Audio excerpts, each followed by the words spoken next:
Hello everyone, this is Timothy Mark with Alexandria. How is everybody doing today? We are the Tickle Trunk of Horrors, also known as World Paranormal Research Society. And we got a good show for you today. We're going to have Dacre Stoker on the show and J.D. Barker, who wrote the book Dracul. And it is a very, very good book for sure. So before we get into a little bit of the book, I sort of want to give a little quick bio on both of our special guests.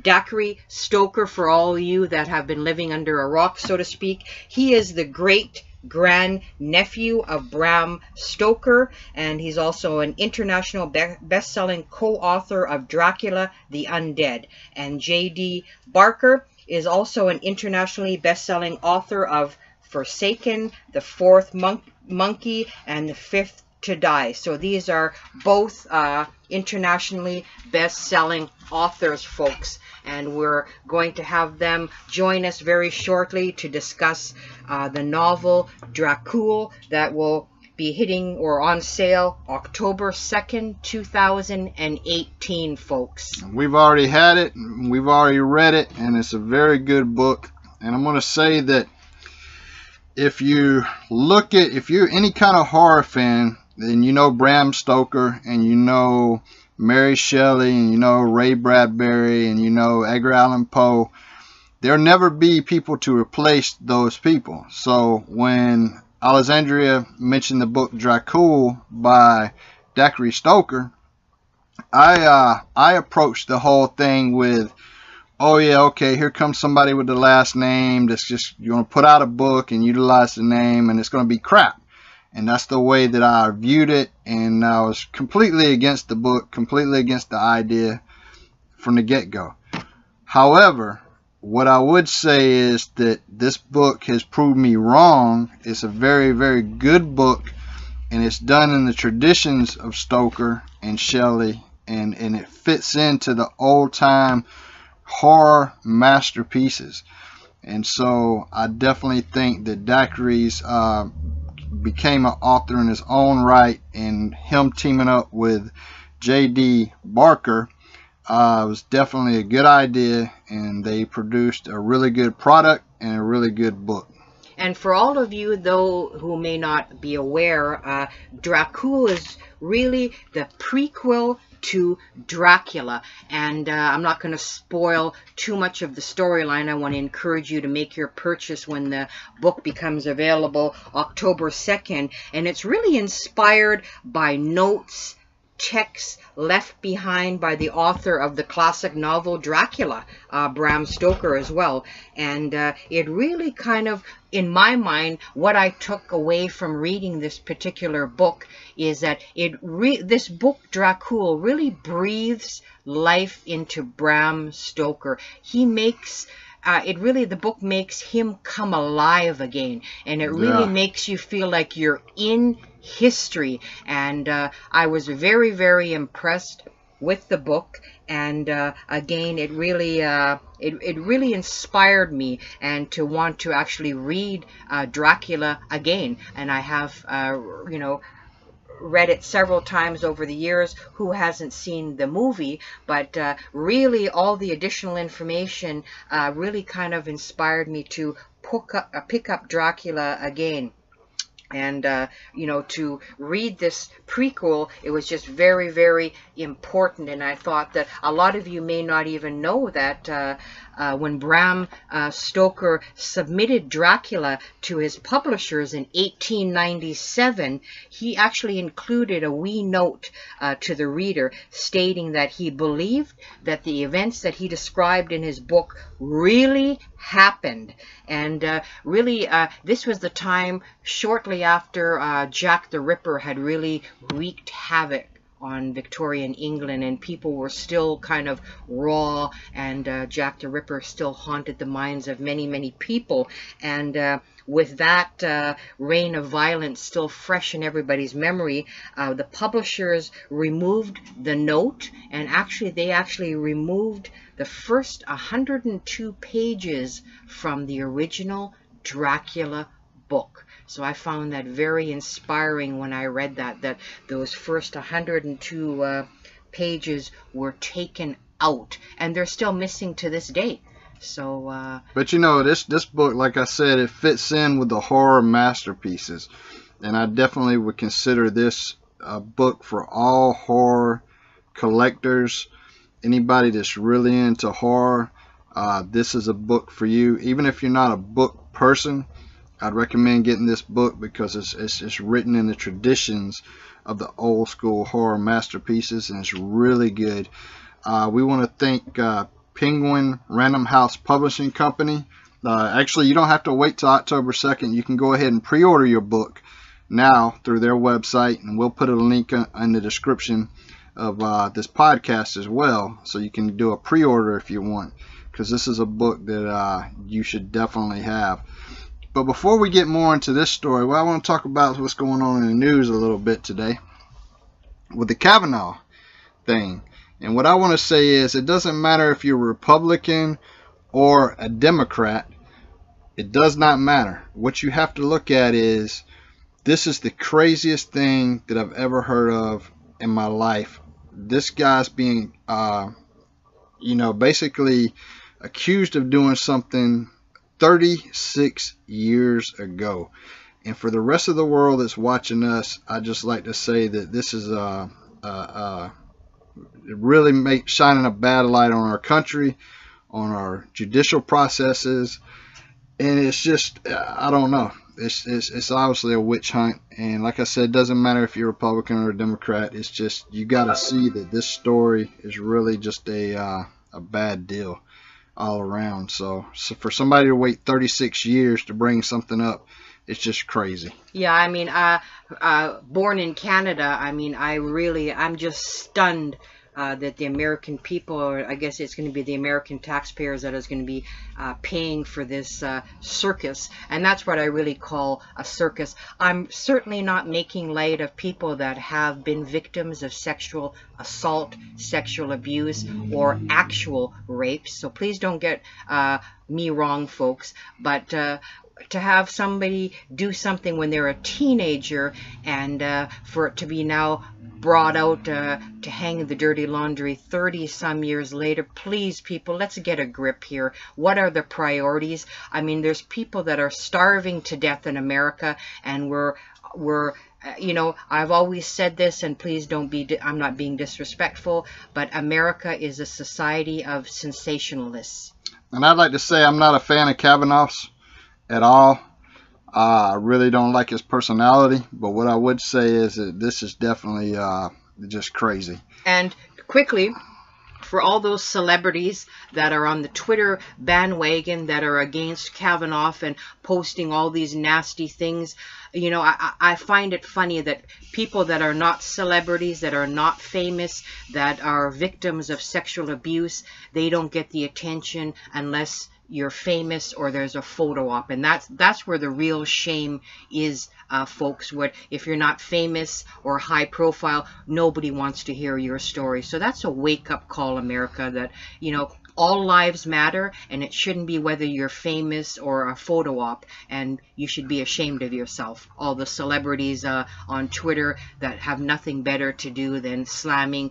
I mean, nobody really knows the true story. After 36 years, I mean, like I said, I don't like Kavanaugh, but I disagree with this whole circus that's going on. And I mean, when I was a teenager, there's things that I'm sure that I've done that my parents are not impressed about, things, drinking and all that. But I mean, I certainly can't remember what happened 30-some years ago or not. And I mean, now everybody's on the bandwagon about PTSD and all this. It's just a 3-ring circus. Stop the insanity, folks, please. It's just, there's more other causes that need attention without this particular circus that's going on the media and social media. Please wake up, America. So let's jump back onto the horror train, and I'll tell you that I don't know if anybody out there has watched any good horror movies lately. There is some good ones that's on Netflix through the IFC channel, independent film community, I guess, or whatever. but IFC, Independent Film Channel, I believe, and so that's what IFC stands for.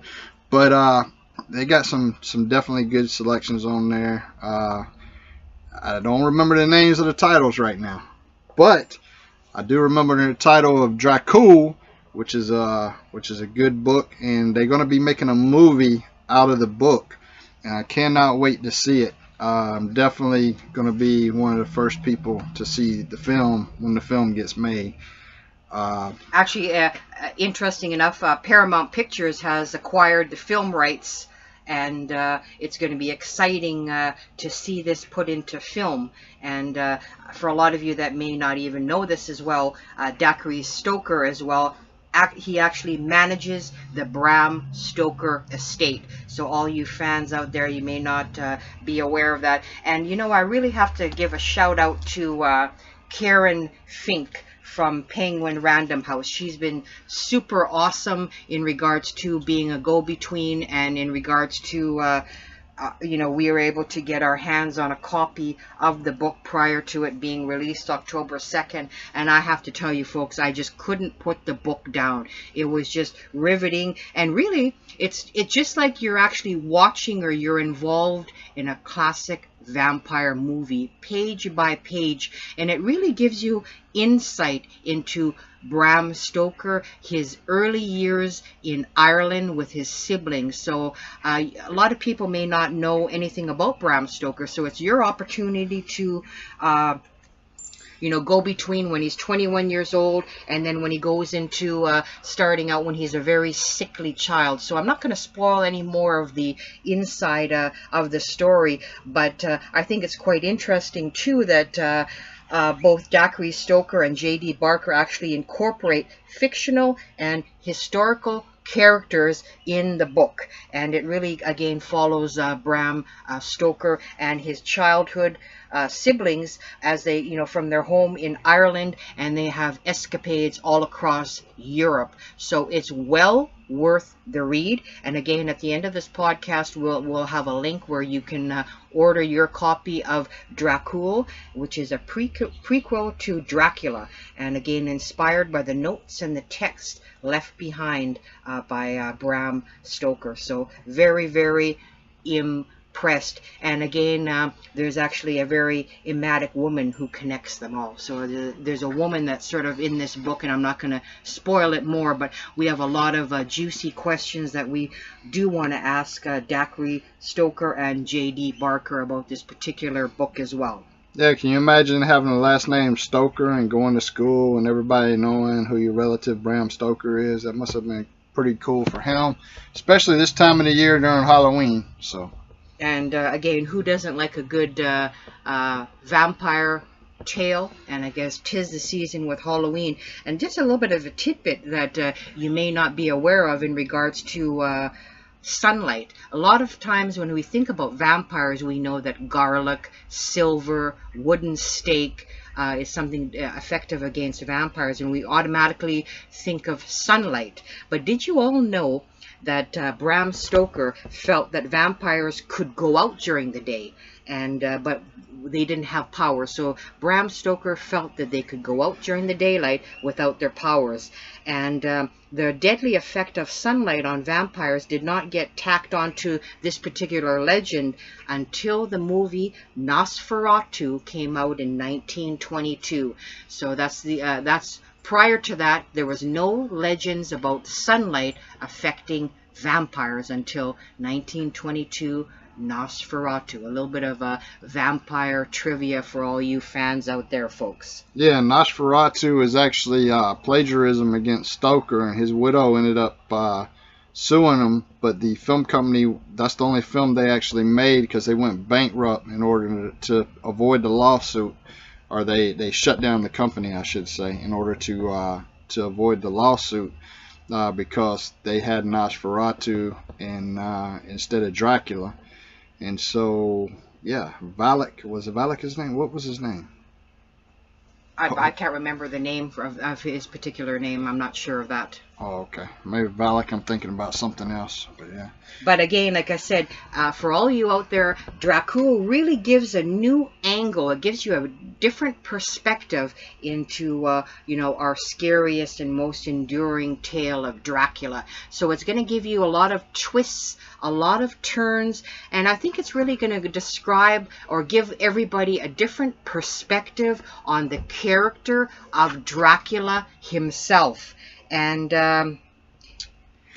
another thing, I don't know if I should go into this now or if you want me to wait till we have our guest, but really there's no mention of Vlad the Impaler in any of Bram Stoker's notes. And what I would like to say is that during the time of Bram Stoker, he had to have known the story of Vlad the Impaler, because you're using the name Dracul, and so Order of the Dragon, which is Vlad's father's name, was Dracul, and so, you know, it's definitely tied in to Vlad the Impaler, because it's too coincidental for it not to be tied in with Vlad the Impaler.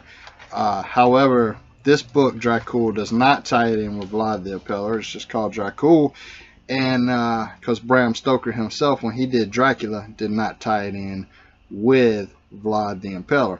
I actually wrote a book called Vlad the Impaler, the Christian Warrior, and that book is on Barnes & Noble's website, barnesandnobles.com, and it's on Amazon. You can Google that, Vlad the Impaler, Vlad 3, the Christian Warrior, by Timothy Mark.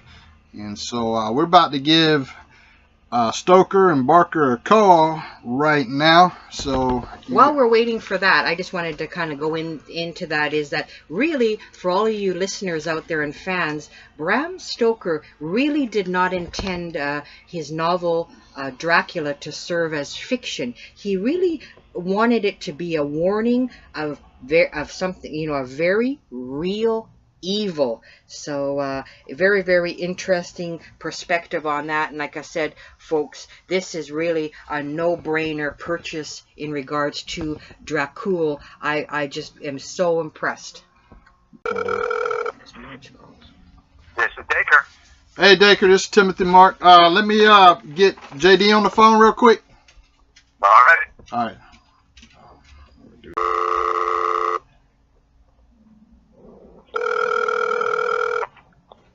Hello?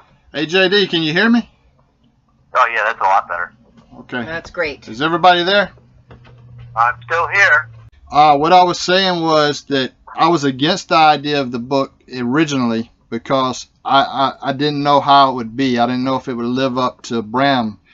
And so after getting the book and reading the book, I definitely consider it to be one of the great, it would fit right in with the original horror masterpieces. And so it's a very good book, and I want to congratulate both of y'all on the book. Oh, thank you very much. Appreciate it. Thank you. I know there's some big shoes to fill, and JD and I are wise enough to not try to fill it. We just try to do our best to hold up our end so that the Dracula fans, the millions of Dracula fans around the world, will enjoy the story. But we're not stupid enough to try to, you know, kind of replace Bram or overshadow him. He's the master. We're just lucky to pick up the kernels of what he left behind and try to tell a good story about maybe what went into him writing the novel. Yeah, and just to go into a little bit of that, and either one of y'all can answer this question right here. Alexandria was telling me that 102 pages was missing from the original book, and nobody currently knows where those pages are. JD? Yeah, so that was actually, it was one of the things that Dacre sprung on me at the beginning of this when we started this project. There were two facts that he threw out there that really got me. The first was he read me a translation of the Icelandic edition, the original preface that Bram wrote. And Dacre has that, so he can read it for you guys. But Bram basically said that the story was true, that the story was true, and the people in the story were real people, and he changed a couple of the names in order to protect them. So that was something I had never heard before, because it obviously doesn't appear in the original Dracula. But the other piece that he threw at me, which I had no idea about, is that I've read Dracula more times than I can count. First time when I was a little kid, and it's always started at the same place with Jonathan Harker on that train. And I never questioned that. That's where the book starts. But yeah, he told me that that's actually, it appears on page 102 of the original manuscript, and the first 101 pages of the book had actually been stripped out, which I had no idea about. And it turns out, because Bram, in that original preface, he presented the book as a true story, he got a lot of pushback from his editor in the UK. This was at a time in London where Jack the Ripper was running around. People were scared, and his publisher was very worried about what would happen if they put out a novel claiming that vampires were real. So they weren't willing to do it. They made Bram make significant changes to the book, which included taking out those 102 pages. They made a lot of cuts in the text itself, changed the ending, and it ended up being a very different story. They turned it into a fictional account. And that was something I had never heard before. But as soon as I heard that, as soon as Dacre told me that, I knew right away that that's where this book existed. We were going to find Dracul somewhere in those missing 101 pages. And let me tell you something, man. What this book is so unbelievably good, and the fact that it's going to be made into a movie, I cannot wait for the movie to come out. Hey, Timothy, let me just quickly, before we move to movie, because we're both excited about that as well. I mean, any authors that can sell the film rights before the book is even published is awesome. But I'm just going to touch on one other quick thing. I think your listeners would really love to hear this, because when I presented this original preface to JD, just like Bram did to his original editor in 1897, I mean, it still makes my hair stand up on end on the back of my neck, and it did the same. JD had the desired effect of making Dracula seem like a freaking real story that Bram had to tell to the world. So here it is. I'm just going to give you two short little paragraphs. Bram writes, "I am quite convinced that there is no doubt whatever that the events here described really took place. However unbelievable and incomprehensible they might appear at first sight. And I am further convinced that they must always remain to some extent incomprehensible. All the people who have willingly or unwillingly played a part in this remarkable story are known generally and well respected. Both Jonathan Harker and his wife, who was a woman of character, and Dr. Seward are my friends, and have been so for many years. I've never doubted they were telling the truth." So my whole concept and my belief is that Bram had a message to tell people of his readers, and he knew his readers, and he knew how to push their buttons. He also knew that the whole concept of the vampires around Eastern Europe in the 1700s was something that really affected people, and treaties were written all about these bodies that were being taken out of the grave, and having to be exhumed by authorities, religious authorities, and then, obviously the rituals of staking the heart, taking the heart out, burning it at the crossroads. Bram mentioned in the one article that he gave, the one interview to the British Weekly to a lady named Jane Stoddard, when she asked him, where did this story come from? He said, I've been thinking of it for a long time. It was based on both fiction and fact. So Bram found these facts, and as JD and I kind of said, how could hundreds of thousands of people over a couple of hundred years be wrong? There must be some sort of truth that's stranger than fiction. And Bram went to America, one of his trips to the Lyceum Theater, in 1896, while he was writing Dracula. He found a newspaper article that's in his Dracula notes that live in the Philadelphia Rosenbach Museum that had almost the same thing as these treaties in the 1700s, that people believed that the tuberculosis outbreak was caused by really vampirism. They didn't know how tuberculosis was a communicable disease, and the coughing of the blood and all that. So it all appeared to them like their relatives would have told them, and they did the same thing in the late 1800s in the New England states. And so Bram knew he was onto something that touched this chord of reality, and that's our premise, is that Dracula was real and Bram was telling a story the best he can. Because if he was going to just roll up to the local police office and say, you know what, we got a problem, we got a vampire running around here, and they would have thrown him in an insane asylum. But as it was, Bram did what he did best, which is write a story to kind of warn people of the fact that vampires are real and they can come and get you. Well, I'll tell you what, I don't know if you ever watched the Ghost Adventurers crew, but they did a location, I believe it was in Italy, where they captured a shadow that was morphing from human form, and it morphed into a bat. And I've seen it several times, and Zach Bagans actually believes since that incident that they are real too. And Dacre, one of the things I'd like to ask you is I know that Bram's widow sued the company that did Nosferatu. How do you, as a relative of Bram's, how do you like the film Nosferatu? Well, I think it's an interesting film, and historically it's kind of cool and lucky that one copy still existed. But I do defend Bram Stoker, because what she did was the first copyright infringement in literature and film history, which, you know, when it comes to artists and writers like me and JD, I'm darn glad she did, because it was proven fact, and that's why the courts that were supported by the British Writers Association that stood up for her and helped pay the legal bills, even though Bram was long gone, she mounted this court case, and in the courts in Germany sided with her and proved that she was right. Now, all that, you know, said and done, it would be a shame if all copies were actually ruined as the court ordered, because that was the settlement. Prana Films was actually bankrupt. So it is eerie, and you know, I love the black and white nature of it. But there is that little teeny piece that sticks, you know, in my throat a little bit. That's like, you know what?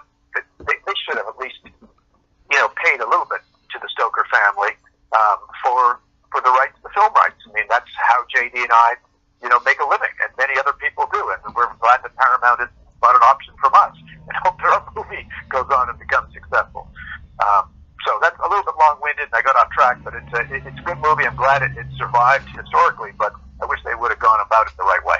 Well, for our listeners out there, we're going to get more into the book, but we want to get to know the authors as well. And so I have a question for each one of y'all. As kids, what was your favorite horror films growing up? JD, why don't you go first? It gives you a little time to think about that one, huh? You know, well, I actually grew up in a house. We didn't have a television in our house, so I read way more than I ever saw films or you know, television, TV movies, anything like that. So Dracula was actually one of the first books that I read that really scared me. The first movie that I actually saw that really scared me, though, and my mom probably isn't even aware of this, but we used to go to a day camp at the YMCA. They had a summer day camp. My mom would drop us off the first thing in the morning. She'd pick us up at like 8 or 9 o'clock at night. And one of the days we were there, they actually showed us The Shining. And I'm thinking we were probably, I don't know, maybe 9 or 10 years old or so at the time. So it probably wasn't appropriate for that age group, but that movie scared me half to death. And you know, it still does. It's funny. I mean, I've seen it so many different times, and it's, you know, I know it's not King's favorite adaptation of his novel, but it's, you know, Kubrick did a fantastic job with that. It really is a frightening story. Yeah, that's Timothy, I enjoyed the television shows Addams Family and The Munsters growing up. I also, when Dark Shadows came out, I used to get home from school as quickly as I can to watch that. But those are just TV shows. I do remember I was off at a boarding school, and they showed the first vampire movie I ever saw. Really, almost doesn't count, but it was the famous Vampire Hunters, and that's the one I saw. But the first one I really liked and gravitated towards was another Stephen King. Both JD and I are Stephen King fans. Was Salem's Lot, and I thought that was you know, really scary. And it was also neat that later on I found out that Stephen King is quoted as saying, if Bram Stoker was to bring Dracula to the U.S., I think he would have done it this way. So it's sort of an homage as well, kind of to a small town in the coast of Maine, much like Bram brought Count Dracula to Whitby on the Yorkshire coast of England. Yeah, both of y'all have great choices there. I definitely grew up on the Munsters as well.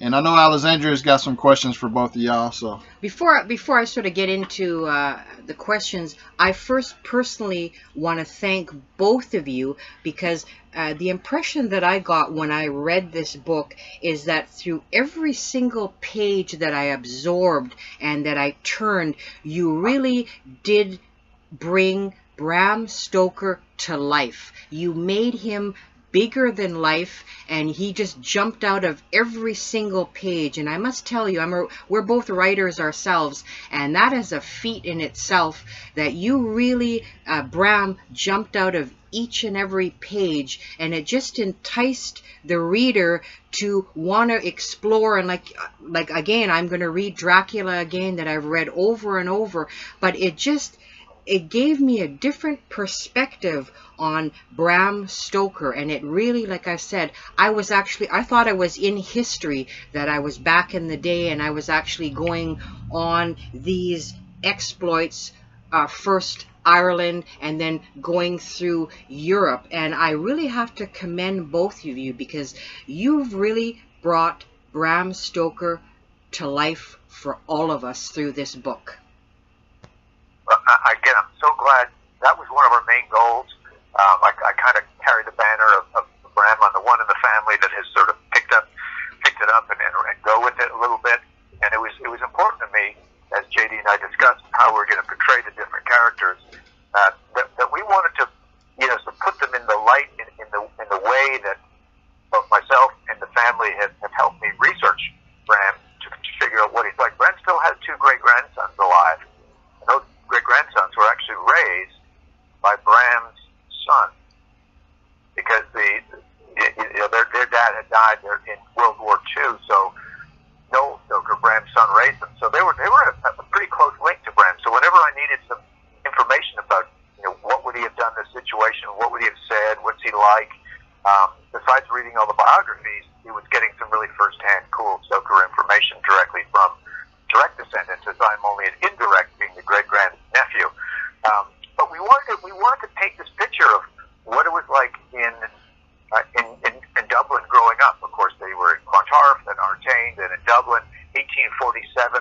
Alexandria, as you know, Black 47. It was a horrible time. The cholera epidemic, the potato famine.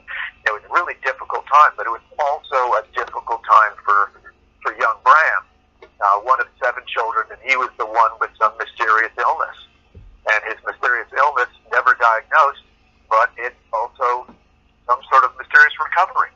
So he not only was sick for these 7 years, but he became a champion athlete at the end of those 7 years, as if some almost magic elixir just entered into his bloodstream. The other part of my life is that of an athlete and a coach. I coached at the Olympic level in the 80s, and of course that's when steroids and blood doping and human growth hormones were rampant. And so when I sat down with JD, I said, JD, what if, Bram, instead of being bloodlet, like we believe he was, what happens if there was something else going on? And of course, one of Bram's rules for vampires is, strength of 10 men. Mm-hmm. Maybe this has caused him to be a stud of Trinity College and winning all these awards for long distance race walking and rugby and rowing and gymnastics and athletics. So, Alexander, I'm really glad you picked up on the humanization of Bram, and also his sister Matilda, who is a really cool person herself, trained in the arts and a very successful artist, and then of course Thornley Stoker, oldest brother, very famous doctor. So it's important to me, and I'm glad that my family was supportive and giving me inside scoop on how to depict the family to give a really realistic feel for them. Let me ask you this. Honestly, from my standpoint, it was really important that we got as close to Bram's voice as we possibly could.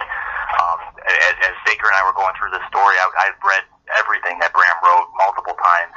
And while we were writing, I listened to the audiobook for Dracula on a constant repeat. And I keep telling myself I need to sit down and figure out how many times I actually listened to it.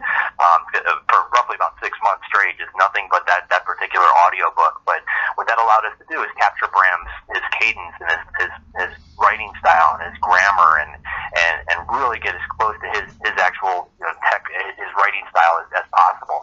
And that, we use portions of his own words in this book. There's portions that he actually wrote. And it got to the point where when we were going through this with the copy editors over at Putnam, I couldn't tell the difference between what Bram wrote and what we wrote. I had to go back to our original notes to take a look at some of that stuff. So I'm really confident. I feel really good about where we ended up. And at some points, it honestly felt like Bram was in the room with us, just kind of standing over our shoulders and making sure we got it right. It's amazing. Yeah. So let me ask both of y'all this same question. As children, I'm assuming that y'all celebrated Halloween. Did y'all ever dress up like Dracula?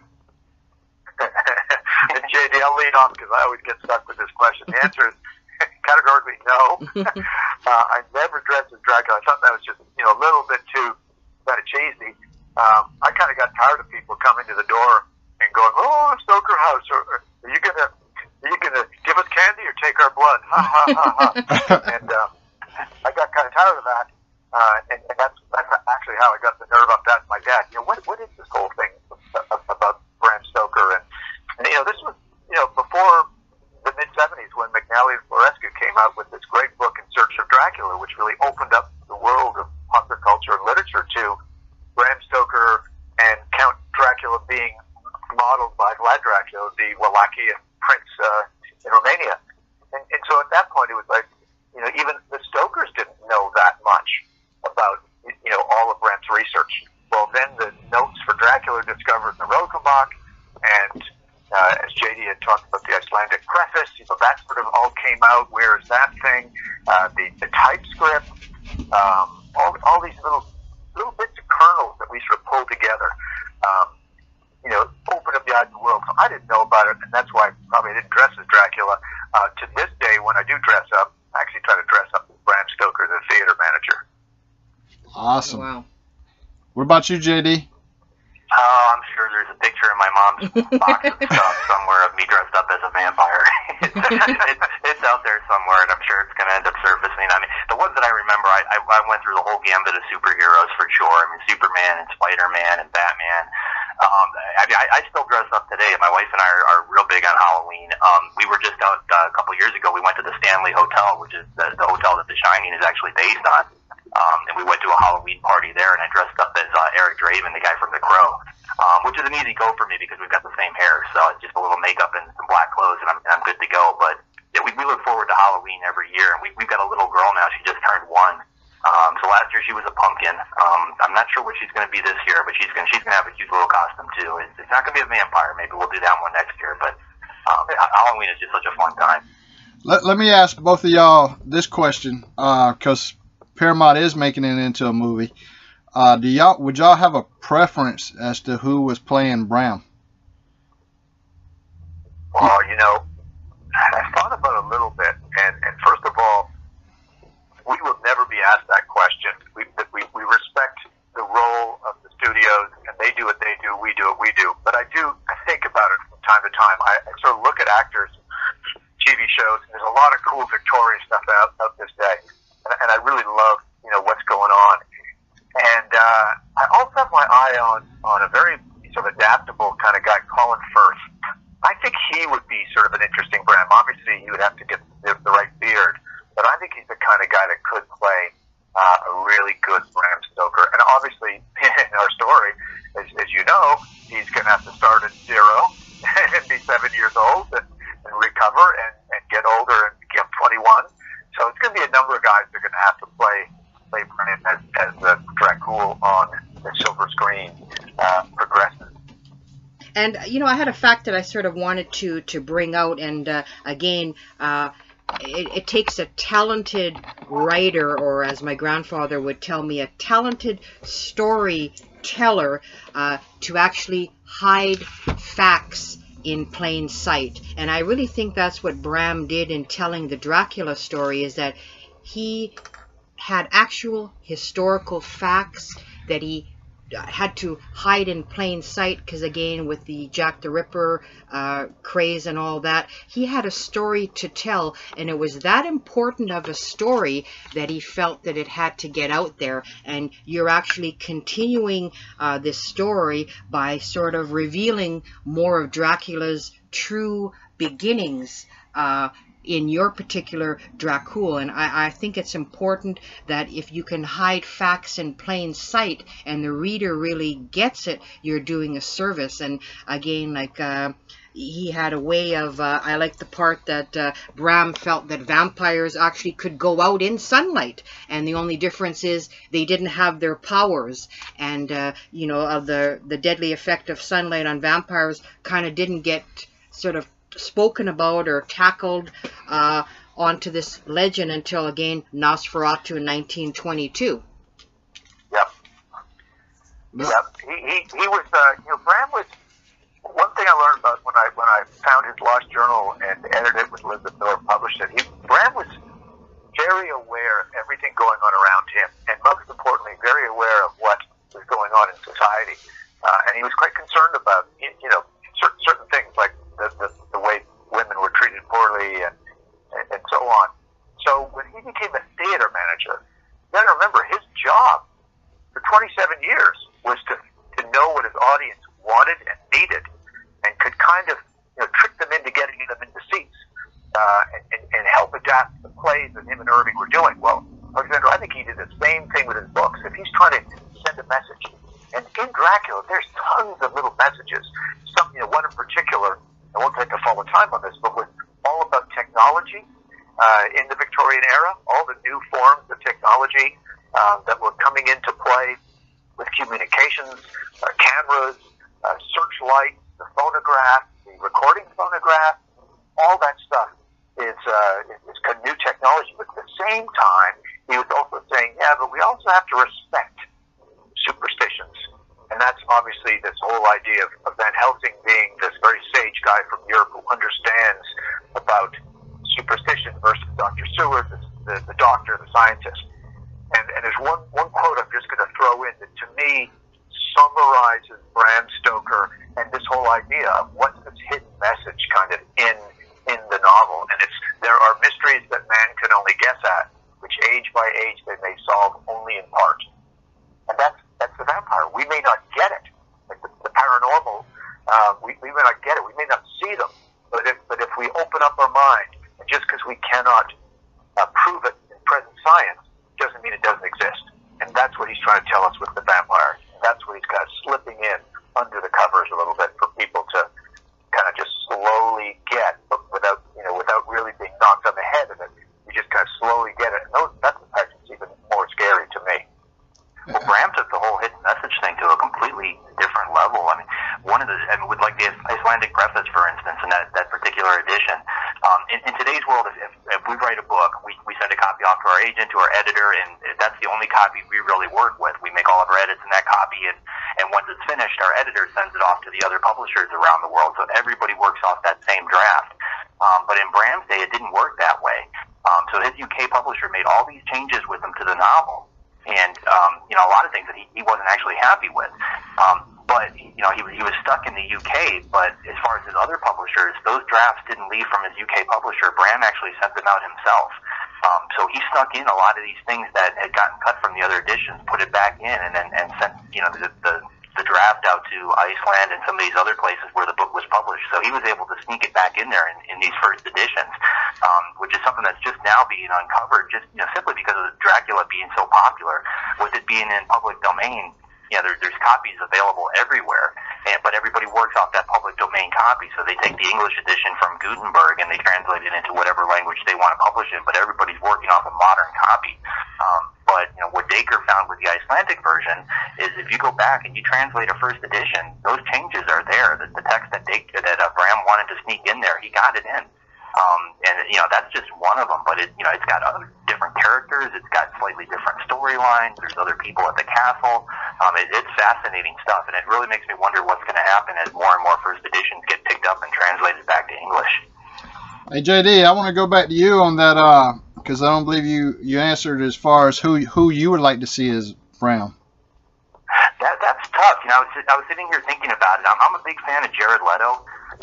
He's a really talented guy, and I think he could pull off the various ages. I don't think he can go all the way back down to 6 years old. They're probably going to have to get somebody for that. But as far as playing the older version of Bram and the 20-something Bram, I think he could do it. But honestly, this is one of those stories where I think they could go with brand new people we've never heard of, and put them in there. And in some ways, that might actually be better. Yeah, because I don't think it needs a big name to carry the storyline. No, the story's so good that everybody's going to see it, regardless of what actor they put in there. Definitely stands on its own. What I'd like to do is there's questions that we ask all of our guests so we can get to know y'all.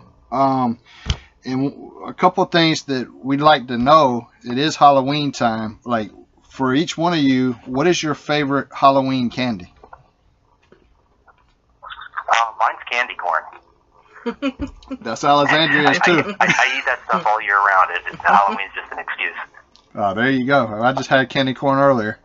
What about you, Dacre? And there's this one thing that I've been finding. It's pumpkin flavored, chocolate covered almonds. I am a sucker for those things. Oh, wow. Wow. What store is selling those? I haven't seen those yet. Well, Fresh Market it sells them in this area, and I hoard like bags of these things. That when I go on tour, I bring them around and keep them in a bag. And then when I do a presentation, I ask a skill testing question. It's like somebody wins to get to reach in the bag and get one of these little chocolate covered almonds with this little pumpkin spice flavor on the outside. Oh, they're killer! Just unbelievable. And I want to a little bit go off topic here. I wanted to find out, because you said that you were a coach at the Olympic level. What is your take on steroids? Because they used to be legal at one time, and now they're illegal. But what is your take on them being illegal when they have so much health benefits for people? Well, it's a question of they're always very helpful to people in need when they're administered by doctors to make sure that your skin tissue recovers, it grows the way it's supposed to. So it's very needed when it's in a controlled situation. But the problem is, if you get into a sport, in any sport, when you start allowing people to take performance-enhancing drugs, then essentially the athletes become what we all call a pincushion. And it's like, what are you going to do to win, and what are the side effects? And the last thing in the world you want, and Lyle Alzado for the Raiders was a classic example. The guy did whatever he could to stay in the field, to be competitive, and he took a ton of steroids. And then, of course, the guy ended up dying of brain cancer, and because that's what too many steroids will do. So we get this competitive nature, and we start taking all these things to get ahead of the guys and win the awards and win the big prizes and get the cereal box endorsement. But is it worth putting your body through that? So done properly, repairing injuries, recovering, it's okay. But when it's done just to sort of get ahead, and then the athlete who is taking it maybe innocently ends up being like a lab rat, and you suffer down the road when your playing days are over big time. Yeah, that was a shame what happened to Lyle. And Rich Piana last year, 2 years ago, he died as well. A couple of people's died over the last few years. Just another question for each one of y'all. What are y'all listening to these days musically? Well, I've got a 1-year-old at home, so you listen to crying. Yeah, there's a song called Baby Shark that is like constantly haunting my nightmares. Bounce Bounce Your Baby. The funny thing is she's got one of those Amazon Echoes in her room, and Amazon Alexa, and whenever my wife takes a shower at night, we have like this little dance party, and I play something for her just to introduce her to more and more music. And Taylor Swift, for whatever reason, the second it comes on, she immediately starts bobbing her head, and her hands are flapping around in the air, and she's standing up and swaying in front of the mirror. I have no idea what it is about Taylor Swift, but somehow it does that to her. So I'm living vicariously through my daughter, because I'm 47 years old. I've listened to a lot of different music. I'm a huge fan of virtually any kind of music if it's entertaining. I've listened to everything from country to heavy metal and everything in between. But being able to introduce those things, introduce something like the Beatles or Bruce Springsteen to my daughter and watch her reaction for the first time, that's priceless to me for sure. That's awesome.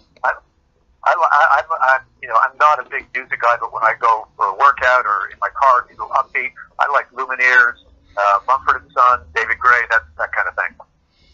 Okay, that's good. That's letting us know a little bit about the authors here. Now jumping back to Dracula, how do you feel about the fact that Bram felt that Dracula could go out in the daytime? Well, Bram actually, we included a screenshot of this in the back of the author's notes, but he wrote down his rules for vampires, and those weren't things that he made up. Those were things that he found through his research of vampire legends and other cultures. So vampires, in his world, they can walk around in sunlight, but they don't have any powers. They're basically human, which in their mind, it makes them feel very vulnerable, which is why they sleep during the daytime. They sleep at their weakest point during the day. But we tried to stick, that was one of the things we discussed at the very get-go. We knew when we just going into this, we would need to follow Bram's rules for vampires. We would have to take it back to where it originally started. Vampires don't sparkle. They're not supposed to. They're not pretty European people, with nice accents. And, they're scary monsters. That's what they were in Bram's time. That's what they were in the stories that Bram read before he wrote Dracula. And we wanted to really bring it back to that. So we read his rules, and those things were like a Bible phrase to us. And I think both of you, again, were able to carry off having a very strong male character in Bram, and then have a just as strong female character in Ellen. So you were able to send a message, too, that women can be very powerful and very strong, even in those times, in the Victorian times. So you were able to pull off that kind of message as well in this particular novel as well. And I think it's great. Again, you incorporated the Hellfire Club and all that kind of stuff in the book, and again the references to the Icelandic text for the version of Dracula. Very, very clever on the part of both of you. Well, Bram actually, in the original Dracula, Mina is one of the strongest characters. I think he was probably one of the first people at that time to really give a strong voice to a female lead. And from what I can tell, just going through the notes and the various things that I've seen, that was toned down, I think, by his editor. I think it was pulled back quite a bit. There's a phrase in the book where I think it's Van Helsing comments on Mina and says that she has a man's brain, and that's supposed to be a compliment. It's in a roundabout way, I suppose it is. But she was really the one, leading that ragtag group, and getting them to the finish line. And without her, they would have probably still been fumbling around in the dark trying to figure out what to do. In Dracul, Ellen and Matilda, I think, are probably the two strongest characters in the novel. Matilda and Mina, to me, are very similar people. And I think in Bram's real world, they were, too. He pulled from real people when he wrote that book. And, as I read more of his material, I felt like Bram was Jonathan Harker. Matilda, his sister, was really Mina. Arminius Vanbury was, what he based Van Helsing on. Thornley was Dr. Stewart. So, these were all people in his life, and he pulled from them. And, his sister, I think, was probably a strong individual, and I think that's why it came across. Yeah. So was Bram's mother. I think Bram got that, honestly. She was a real social activist. Charlotte Stoker was in Dublin when they were all growing up. And, there was papers that she would deliver to these societies. And one of them was about, the plight of women in workhouses. Others were, education of people who were deaf and dumb. So she was, like the rest of Stokers, always looking outwards to how to make the world a better place. And willing to do something about it. And I think Bram got his, great respect for women because of the two sisters, but his mother's kind of really strong stance politically. Yeah, I think that, and again, I think it's amazing how with the novel Dracul, you were able to, maybe for a lack of a better way of saying, open a window into another dimension or another way of looking at Dracula and Bram Stoker, and it was opening the window of a breath of fresh air. I like the way you put that. That makes sense. Yeah. Thank you. Hey, do y'all have any? I know that this is a big project for y'all, but do y'all have anything else y'all are currently working on right now? You go first, JD. You always are. I've got a crazy career going on. I'm not sure how familiar you are with everything that's happened so far, but in my first book, my debut novel, Forsaken, Stephen King read parts of that and then gave me his blessing to use some of his characters. In my second book, The Fourth Monkey, James Patterson read that, called it ingenious, and then we ended up meeting together. He invited me to meet him down in Florida, and we went out to lunch and we discussed working together, and I'm actually in the middle of that right now. We've been collaborating on a novel for about 6 months now, and we're coming up on the finish line. And tell you what, I love writing thrillers. I think I'm pretty good at it, but when you put me on the phone with James Patterson, it's a whole other world. I can't wait to release this one. Awesome. We can't wait to read it. Yeah. What about you, JD? Well, yeah, Tim, what I do is I've got a couple of projects in the works. I lead people on tours tours to Romania, and so I've been working on a guide with my son to sort of show all the places that we have gone, to do research on Bram, to write these books, and it keeps I keep going to more cool places. So I'm probably a year or two of finishing that, because I'm lucky enough to find new discoveries of places where people have done a little bit of research on Bram, but they need a little more from somebody in the family to help bring them over the finish line. One of the cool things I did this summer was actually climb the mountain with a guide and my son in northern Transylvania, where Bram intended his fictional castle Dracula to be. And we know that because of the references in his notebook that he left, and that the Rosenblatt Museum has, because it's got very specific lines of longitude and latitude, and they intersect on top of this extinct volcano. And with the references to rivers and towns, we also, JD and I wrote to confirm this when we saw the Dracula typescript, that the original ending actually had a volcanic eruption. So it was a really cool thing to head off and do this climb of this mountain, and to be keeping notes, to put it into sort of a Dracula, searching for Dracula travel guide that, again, probably a year or two out. That's let me ask you, as far as anybody listening, if they want to get in touch with either one of y'all, do y'all have a fan page or anything like that? The easiest place to find me is just my website. It's real easy. It's jdbarker.com. So, okay. And I do Twitter. Yeah. And that's on the back of y'all's book as well, your website. And I can say that the book's done really well. It's well made. It's a good read. And is there any last words that you got for anybody out there? Because we're running out of time here. I think read, enjoy, kickoff. Yeah, perfect kickoff for Halloween, for the scary month of October. Oh yeah. Curl up with a good book and a nice warm beverage. We appreciate both of you taking time out of your super busy day. I know you guys are going to be on tour, and it's such a pleasure to have both of you on the show to discuss Dracul. This is just a no-brainer purchase for everybody out there, and it'll just take everybody on a thrill ride and sort of into history and into Bram Stoker, Dracula, and it's just, I can't say enough good things about this book. Bravo to both of you. Thanks, Andrew. Thanks, Timothy. Appreciate it. Yeah, thanks, JD and Dacre. I really appreciate y'all joining us. Y'all have a good day, okay? Take care. All right, you too. Take care. Yep. Bye now. Bye-bye. So anyway, that was pretty awesome insight for the book Dracul. You got to know the authors. I know a lot of people might be saying, hey, why do you ask them what they listen to or what they eat? But I like to get to know our guests outside of just the products that they're putting out.